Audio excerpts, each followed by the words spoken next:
নমস্কার বন্ধুরা, নবদিগন্ত চ্যানেলের পক্ষ থেকে আপনাদের সকলকে জানাই স্বাগতম।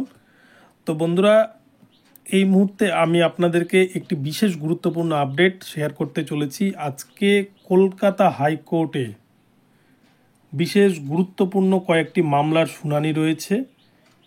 বিশেষ করে 5% যে মামলার 2147টি সিটের ওয়েটিং লিস্ট বের করার কথা, সেই মামলার যার 25টা কিন্তু হিয়ারিং হয়ে গেছে ইতিপূর্বে বিচারপতি গঙ্গোপাধ্যায়ের এজলাসে।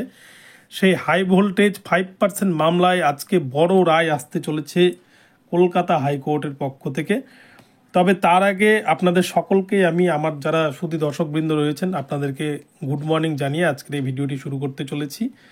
তো আপনারা প্রত্যেকেই ভিডিওটি স্কিপ না করে প্রথম থেকে শেষ পর্যন্ত দেখতে থাকুন। এই ভিডিওতে আপনারা অনেক অজানা তথ্য পেয়ে যাবেন এবং যারা বিশেষ করে বঞ্চিত হয়ে রয়েছেন তাদের জন্য কিন্তু এই ভিডিওটি ভীষণ ইনফরমেটিভ হতে চলেছে। তবে তার আগে বলে রেখি, যারা প্রথমবার আমার চ্যানেলে এসেছেন আপনারা কিন্তু অবশ্যই আমার চ্যানেলটিকে সাবস্ক্রাইব করে অল নোটিফিকেশন অন করে রাখবেন, কেননা এই ধরনের আপডেট আপনারা কিন্তু সবার আগে সবার প্রথমে আমার নবদিগন্ত চ্যানেলের মাধ্যমে পেয়ে যাবেন। তো চলুন বন্ধুরা, আমরা এবারে আজকের এই আপডেটটি বিস্তারিত প্রথম থেকে শেষ পর্যন্ত দেখে নিই। তো বন্ধুরা, প্রথমে একটু বলে রাখা ভালো, 2014 প্রাইমারি টেটকে কেন্দ্র করে প্রথম যে রিক্রুটমেন্ট হয়েছিল 2016 সালে, যার সভাপতি ছিলেন মানিক ভট্টাচার্য মহাশয়, ওনার তত্ত্বাবধানেই যে নিয়োগটি হয়েছিল 42,949, সেখানে দেখা গিয়েছে নিয়োগের প্রায় 7 বছর অতিক্রান্ত, তবুও এখনও পর্যন্ত কিন্তু সেই নিয়োগের ওয়েটিং যে লিস্ট পাবলিশ করতে হয় সংবিধানের 6/8 রুলস মোতাবেক, সেই সংবিধানের রুলসকে মেনটেন না করেই কিন্তু প্রাইমারি বোর্ড 42,949 জনকে নিয়োগ করে ফেলেছে কোনো রকম প্যানেল ছাড়াই, এবং ওয়েটিং যে প্যানেল, সেই প্যানেল ছাড়াই শুধুমাত্র SMS এর মাধ্যমে তাদেরকে কিন্তু নিয়োগপত্র দিয়েছেন। তো তার পরবর্তীতে দুটো রিক্রুটমেন্ট হয়ে গেছে 2020 সালের 16,500 এবং 2022 সালের 11,758 নোটিফিকেশনের 9,533 প্যানেলের কাউন্সেলিং প্রক্রিয়া ইতিপূর্বে প্রায় শেষ হতে চলেছে। তো এই রকম পর্যায়ে কিন্তু দাঁড়িয়ে সেই মামলা, আপনাদেরকে গতদিনে ভিডিওতে বলেছিলাম, বিচারপতি রাজাশেখর মান্থার এজলাসে মামলাগুলো উঠেছিল, বিচারপতি গঙ্গোপাধ্যায়ের এজলাসে মামলাগুলো ছিল, এবং বিচারপতি অভিজিৎ গঙ্গোপাধ্যায়ের এজলাসে 25 বার এই 5% মামলার শুনানি হয়েছে। এবং তার সাথে সাথে সিবিআইয়ের দেওয়া যে তথ্য, সিবিআই যে চার্জশিট দিয়েছে ওএমআর নিয়ে, এবং এই 42,949 যে নিয়োগের দুর্নীতি, সেই দুর্নীতি নিয়ে কিন্তু একাধিক তথ্য উঠে এসেছে কলকাতা হাইকোর্টে। তো সেই যে 42,949 যে এই মামলা বিচারপতি অভিজিৎ গঙ্গোপাধ্যায়ের এজলাস থেকে সরিয়ে নেওয়া হয়, যেহেতু বিচারপতি সৌমেন সেনের সাথে বিচারপতি গঙ্গোপাধ্যায়ের একটা বাকবিতণ্ডার সৃষ্টি হয়। তারপরেই কিন্তু প্রাথমিকের মামলাগুলো বিচারপতি গঙ্গোপাধ্যায়ের এজলাস থেকে সরে যায় এবং মামলাটি যায় বিচারপতি রাজাশেখর মান্থার এজলাসে।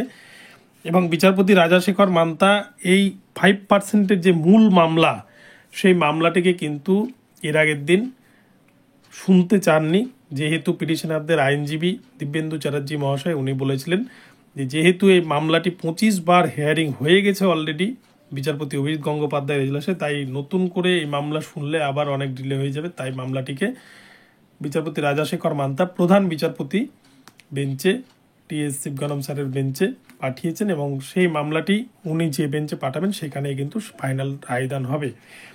তো আজকে কলকাতা হাইকোর্টে হাই ভোল্টেজ মামলা 12 থেকে 14টি মামলা শুনানি আজকে হতে চলেছে, কেননা আজকে কিন্তু কলকাতা হাইকোর্টে 5% রিলেটেড যে কতগুলি মামলা হয়েছে সেই সবগুলো রিট পিটিশন কিন্তু আজকে উঠতে চলেছে। আজকে কিন্তু 2147 সিট নিয়ে একটা বড় কিছু ঘটনা ঘটতে পারে কলকাতা হাইকোর্টের পক্ষ থেকে, এমনটাই কিন্তু খবর। তো আপনাদেরকে প্রসঙ্গত বলে রাখি, ফেব্রুয়ারি মাসের প্রথম দিকে কিন্তু একটা ভিডিও দিয়েছিলাম আমি, যখন মামলাগুলো বিচারপতি গঙ্গোপাধ্যায়ের এজলাসে ছিল। গত 8ই ফেব্রুয়ারি মামলাগুলো ওঠার কথা ছিল বিচারপতি গঙ্গোপাধ্যায়ের এজলাসে 5%-এর মামলা, এবং তার সাথে সাথে আরও কয়েকটি মামলা জুড়ে গিয়েছিল, ট্যাগ হয়েছিল কয়েকটি মামলা। যে মামলাটি হচ্ছে 6টা ডিস্ট্রিক্টে 932 জন ক্যান্ডিডেটকে কিন্তু অতিরিক্ত নিয়োগ করা হয়েছিল, অর্থাৎ যে শূন্যপদ ছিল 6টা ডিস্ট্রিক্টে তার থেকে অতিরিক্ত 932 জনকে নিয়োগ করা হয়েছিল। এবং এই নিয়েই কিন্তু একাধিক অভিযোগ উঠছিল যে শূন্যপদ পূরণ হয়ে গেল কি করে বেআইনিভাবে প্রাইমারি বোর্ড 932 জন ক্যান্ডিডেটকে নিয়োগ করতে পেরেছিল। এই মামলাগুলো কিন্তু আজকে উঠতে চলেছে কলকাতা হাইকোর্টে। এবং এছাড়াও আরও একটি গুরুত্বপূর্ণ মামলা 42,949-এর যে নিয়োগের বিজ্ঞপ্তি ছিল সেখানে দেখা গিয়েছে বেশ কয়েকটি জেলাতে কিন্তু শূন্যপদ পূরণই করেনি প্রাইমারি বোর্ড, যেখানে কিন্তু প্রায় 1700 মতো ভ্যাকান্সি উঠে এসেছিলো আরটিআই মারফত। তো সেই ভ্যাকান্সি কেন পূরণ করা হলো না? এত ক্যান্ডিডেট পড়ে থাকলো, এত দুর্নীতির অভিযোগ, কোনো রকম প্যানেল প্রকাশ ছাড়াই প্রাইমারি বোর্ড নিয়োগ করে দিল, যে প্যানেল কিন্তু কোর্টের চাপে 2022 সালের নভেম্বর মাসে পাবলিশ করলো প্রাইমারি বোর্ড। তো এরকম ঘটনা কেন ঘটছে? এরকম বিভিন্ন নানান যে অভিযোগ, এই সমস্ত অভিযোগে কিন্তু প্রাইমারি বোর্ড জর্জরিত। তারা যে পরিমাণ দুর্নীতি করেছে সেই দুর্নীতিকে ঢাকতে তারা ভীষণ অস্বস্তির মধ্যেও রয়েছে। তো এই মামলাটিও কিন্তু শুনানি হতে চলেছে যে কেন এতগুলো সিট পূরণ করা হলো না, এবং ওয়েটিং লিস্ট ছাড়াই পরবর্তী দুটো রিক্রুটমেন্ট হয়ে গেল। আজ পর্যন্ত 2147 ভ্যাকান্সির 42,949-এর যদি 5% করা হয় সেখানে কিন্তু 2147টি ভ্যাকান্সি উঠে আসে। এই ভ্যাকান্সিতে কেন ওয়েটিং লিস্ট, যেটা সংবিধানের 6/8 রুলস মোতাবেকে করতে হয়, আপনারা যদি 2022-এর প্যানেলটি দেখেন 9533-এ, তাহলে আপনারা দেখবেন তারা সুপ্রিম কোর্টে যে প্যানেল জমা দিয়েছে সেখানে কিন্তু ইনক্লুড 5% অ্যাডিশনাল প্যানেল লিস্টকে ধরেই তারা সেই প্যানেলটি জমা দিয়েছে। 5%-এর যদি ওয়েটিং লিস্ট না করায় তাহলে কিন্তু সেই প্যানেল কোনোদিনও স্বয়ংসম্পূর্ণ হতে পারে না। আর তাই নিয়েই কিন্তু একাধিক অভিযোগ, একাধিক মামলা কলকাতা হাইকোর্টে হয়েছে, এবং এই সংক্রান্ত একাধিক মামলা আজকে কলকাতা হাইকোর্টে উঠতে চলেছে। এবং আজকে কিন্তু চাকরি প্রার্থীদের জীবনে, বা যারা বঞ্চিত চাকরি প্রার্থী 42,949-এ ইন্টারভিউ দিয়েছিলেন, তাদের জন্য একটা ভালো কিছু হতে পারে। তবে আরও একটা বিষয় বলে রাখি, 5%-এর মামলা নিয়ে অনেকেই আমাকে কমেন্ট করছেন যে পিটিশনের ভিত্তিক রায় হবে নাকি জেনারেল রায় হবে।